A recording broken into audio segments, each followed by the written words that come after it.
So today we're out back roading it again a little bit, and we are just outside of Louisville in a township called Pewee Valley, which is in Oldham County, Kentucky. And Pewee Valley is kind of a silly name, but it's named after the eastern pewee, which is a little bird. Originally, this place was founded in the 1850s. It was called Smith's Station. It was a railroad stop along the Louisville and Nashville Railroad, and actually a side branch of that, the Louisville and Frankfort Railroad. So this went between Louisville, Kentucky and Frankfort, Kentucky. And this was just a stop along the way. So I'll show you a little bit of the town here. It's a very small place, but it's got an old history to it, and it's kind of interesting. It's one of those places people drive through all the time and just have, don't give it much thought. It's just a wide spot in the road, but I'll show you around.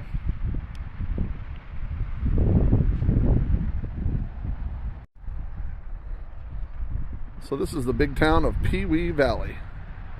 This is kind of their downtown area, if you will. There's not a whole lot to it. At one time, this was a train stop. There's the tracks. The train just kind of keeps on going these days. But this was a train town back in the day. So let's see what's here today. At one time, behind me, going this way, there was what was called the Confederate home, and it was right in this area here. It burned down in 1935, and that was a home that the state had for Confederate soldiers who were elderly and had no one to take care of them. It was kind of like a nursing home for Confederate soldiers. And I will add to the end of this video, I'll take you to the Confederate cemetery and kind of do a little bit of footage on that so you can see what that looks like. But that was in that spot right there, and there's someone's house there right now, and I just don't want to take pictures of somebody's house. But let me take you on into town here. So, I don't know the history of all of these buildings. I know a little bit about a few of them. The first building here is really neat. They've got a neat area set up here. This was part of what was called the Interurban Railroad. It went from Louisville to Lexington, parts of southern Indiana, LaGrange, Kentucky, all around kind of the central part of Kentucky. And it ceased existing in the late 30s, 1930s. And then after that, this was a telephone exchange for Bell South. And now it's an event place. It's really kind of a cool spot. You can rent this and have events inside, or check this out. This is a neat little, like an arbor. It's covered. It might not show real well on my video here, but there's like a plexiglass clear covering over this area. So you can have your event here, and it's out of the rain, but out in the weather, in the sun. It's really a beautiful place. Kind of neat decoration here. But here's the building. Kind of a neat building. Then moving on down the road. Oh, there's a neat building across the street. That's kind of has an interesting history. This is it's called Hurt Motors. Well, there hadn't been a motor company there in a long time. It's been many things, but the signs remained. In the late 1800s, that was a blacksmith shop, and then they became one of the first Ford dealerships in this county.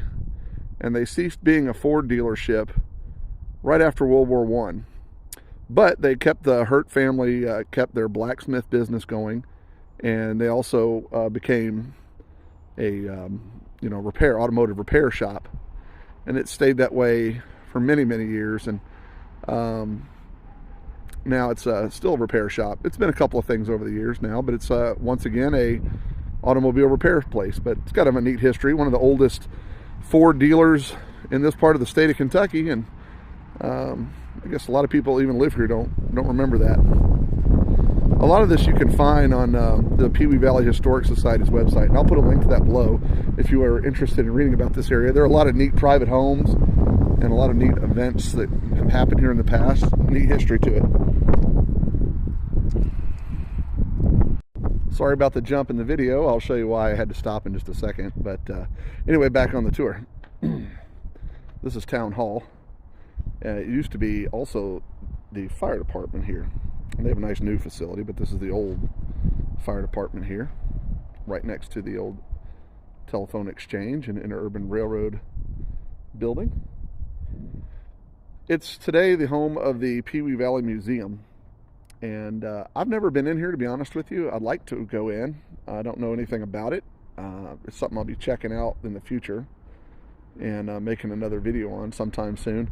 It's one of those places, it was closed, you know, for COVID, and now that things are just starting to open back up, it's on the list of stops to make in the future.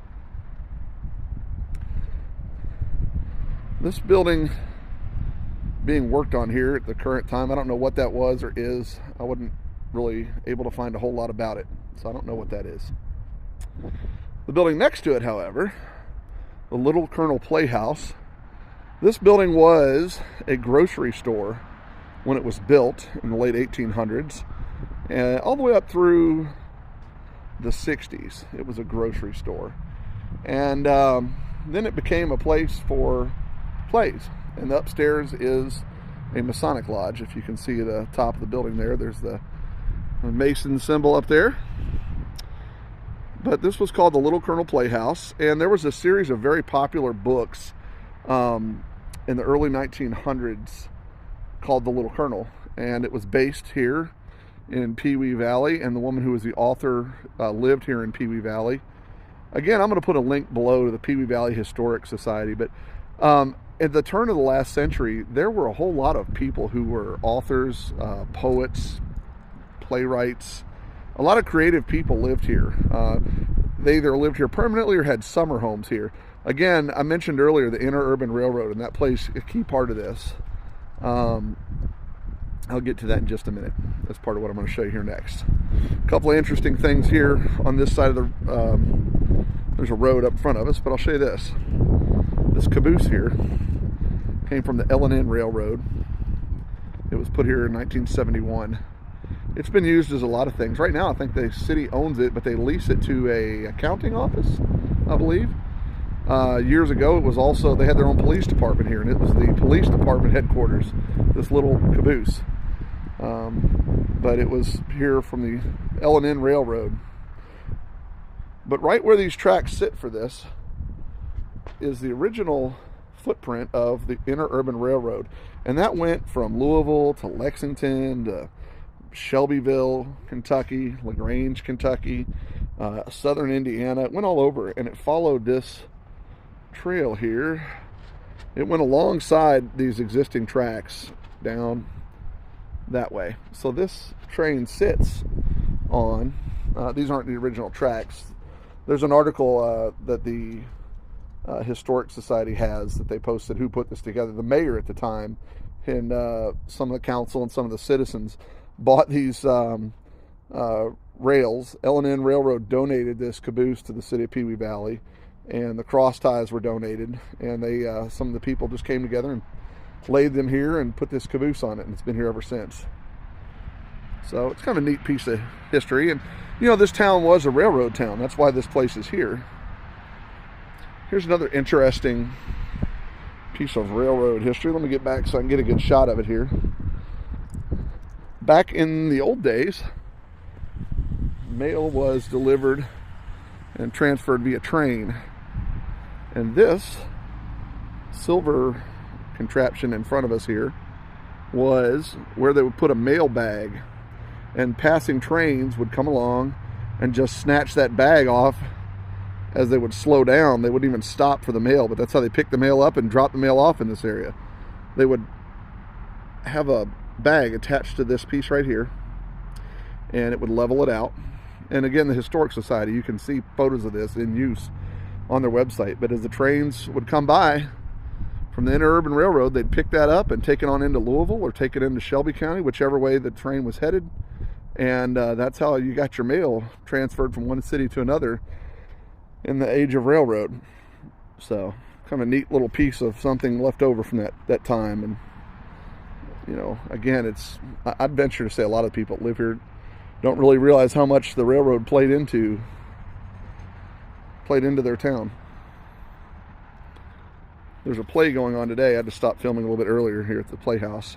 They do have a really neat lineup of plays scheduled, and they've been doing this since the 50s. They met somewhere else previously, and that property they met in was taken and used to build a subdivision. So they lost their home for a while, and they moved here, and it's just been a kind of their home ever since. So, Little Colonel Playhouse. Check them out online. If I have a link to it, I'll put it below too, so you can see what they've got. But they've just reopened this year after COVID shutdowns again.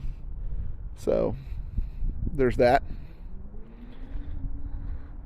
I'm not really sure what this building over here was. It's an older building as well. A lot of businesses renting space in here. And we'll go across the street. It's a neat building. I'm not sure what it was, but it's really old. It's an old storefront almost. If anybody knows, leave me something in the comments. And that's town. There's a church down the road here, an old Catholic church. And there's a cemetery associated with the church not too far from here. But that's it. Now, when the Interurban Railroad was along here, I said I'd talk about that a little bit. It kind of ran parallel to these tracks. And there's the caboose. It ran along from where I'm standing over just a little to my left, where that caboose is.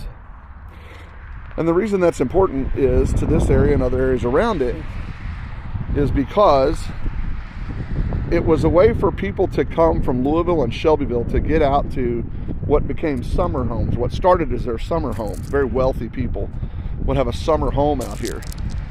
And they would come out here in the nice weather or on weekends and stay, and then they'd hop on the interurban train and they'd go back to Louisville or to Shelbyville, LaGrange, wherever they lived permanently.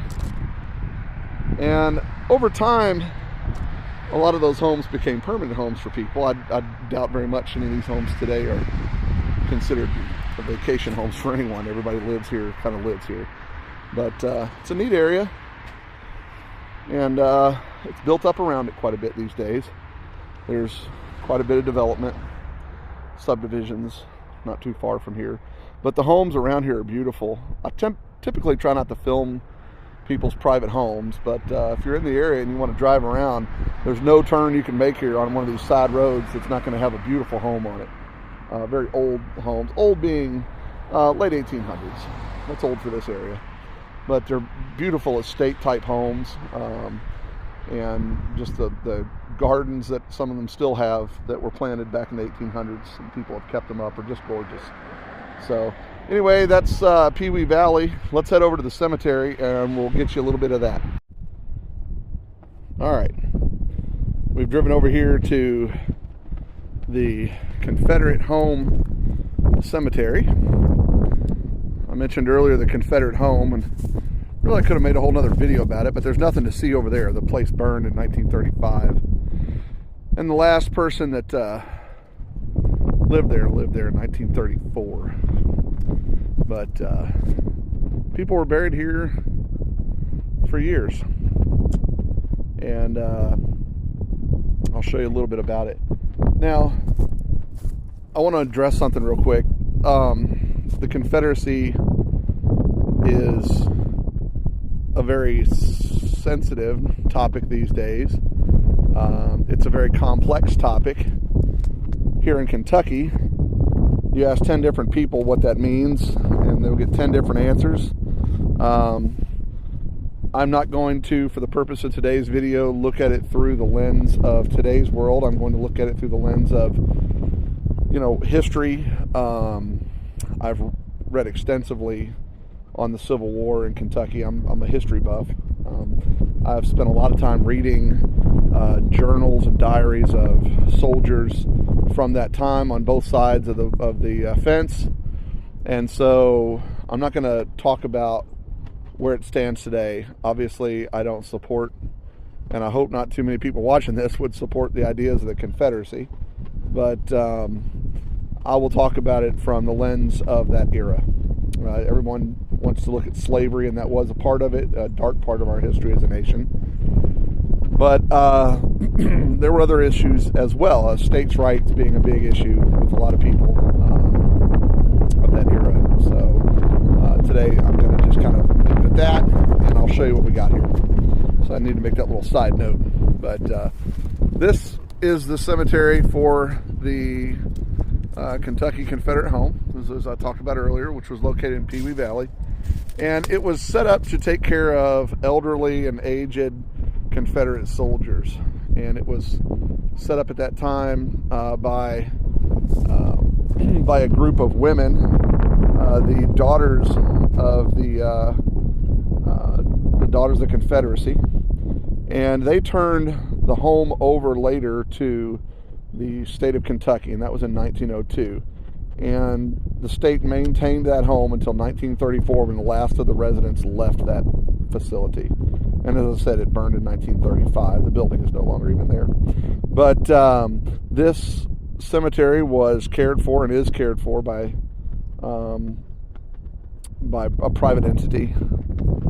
The state might have a little something to do with it, but it was founded by and watched over by the Daughters of the Confederacy. And it's just one of those places where they buried all the soldiers that had nowhere else to be buried. And a lot of these men lived either in the nearby area or in the Confederate home. You didn't have to be in the Confederate home to be buried here, but this was their cemetery. You did, however, have to serve as a Confederate soldier. So this is where they're buried, and consequently, the rest of the cemetery around here is called the Pewee Valley Cemetery, and it's just a cemetery that's currently in use. There's recent burials here, and there's burials here dating back to, I believe, the early 1900s. Yes, the early 1900s for people of the local area. But it was initially started here in the Confederate cemetery, the Confederate home cemetery. That was the first burials in this area.